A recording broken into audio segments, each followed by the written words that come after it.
Southern Taiwan has been experiencing a severe lack of rainfall since the end of last year.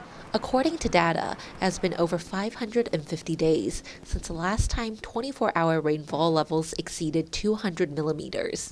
从去年6月到今年1月，这个高雄呢就少了1000多毫米，它平均才1600，就少了1000，只剩下600多。然后整个台南也显著的偏少，那嘉义也偏少，等于是从中部开始。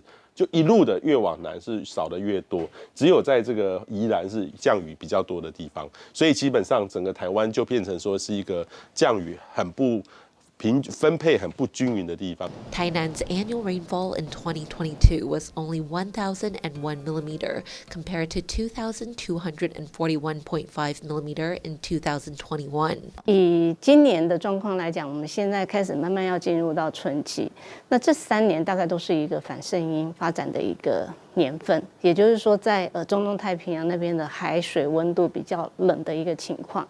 那在这样子的海温配置之下，在我们东亚地区，对台湾的影响，比较主要的影响是台湾的春雨并不会太多。The Jianan area has already begun to strengthen water conservation measures by stopping irrigation during the first phase of rice cropping. Tainan has moved its nighttime decompression water supply adjustment from 8 p.m. to 6 a.m.